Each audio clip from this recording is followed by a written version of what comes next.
আজলাফিহা, কুরবানির যে প্রাণী, এই প্রাণী কিয়ামতের ময়দানে উপস্থিত হবে বিকুরুনিহা, তার শিং সহ, ওয়া আশআরিহা, তার পশম সহ, ওয়া আজলাফিহা, তার খুর সহ উপস্থিত হবে কুরবানির দাতার পক্ষে সাক্ষী দেওয়ার জন্য।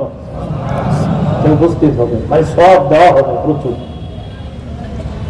ওয়া ইন্নাদ দামা লা ইয়াকাউ বিমাকানিন মিনাল্লাহ ক্বাবলা আন ইয়াকা মিনাল আরদ, কুরবানির রক্তের ফোঁটা জমিনে পড়ার আগে আল্লাহর কাছে বিশেষ একটা মর্যাদা, এটা আল্লাহর কাছে বিশেষ একটা মর্যাদার পূর্ণ অবস্থানের মধ্যে ওই কোরবানি দাতা চলে যায়।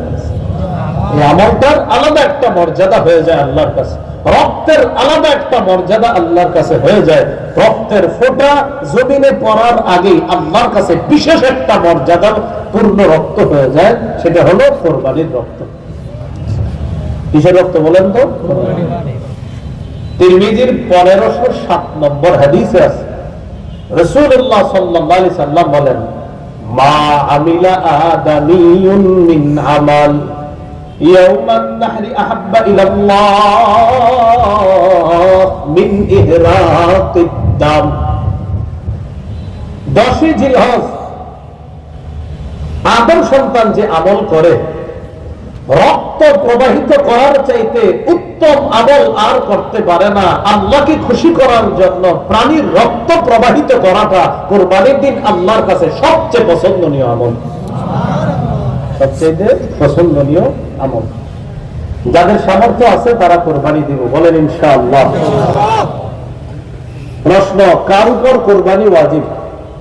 সুস্থ মস্তিষ্ক সম্পন্ন বালেগ মুসলমান যার কাছে 7.5 ভরি স্বর্ণ, 52 তোলা রূপার সমপরিমাণ টাকা, 10, 11, 12 জিলহজ সূর্যাস্ত পর্যন্ত যদি কারো কাছে 7.5 ভরি স্বর্ণ অথবা 52 তোলা রূপার সমপরিমাণ অর্থ থাকে, তার উপর কোরবানি ওয়াজিব।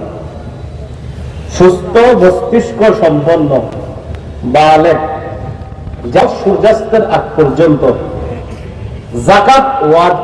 যাকাত ফরজ হয় যে পরিমাণ সম্পত্তি থাকলে, ওই পরিমাণ সম্পত্তি যদি 10, 11, 12 জিলহজ সূর্যাস্ত পর্যন্ত থাকে, তার উপর কোরবানি ওয়াজিব। পার্থক্য, যাকাত ফরজ হয় 1 বছর অতিবাহিত হইতে হয়, আর কোরবানি ওয়াজিব হয় মাত্র 3 দিন থাকে। বুঝে আসছে না? এটাই পার্থক্য। আল্লাহ। নেসাবের মেয়াদ, নেসাবের মেয়াদ এটা বলে ফেলছি। প্রশ্ন, নেসাবের মেয়াদ কতদিন? এটা বলে ফেলছি। নেসাবের মেয়াদ ওই যে 3 দিন, 10, 11, 12, মানে কি নেসাব? কুরবানির নেসাব। আর যাকাতের নেসাব তো আপনার 1 বছর অতিবাহিত হবে এরপর। তো এটার নেসাব মাত্র 3 দিন, 10, 11, 12।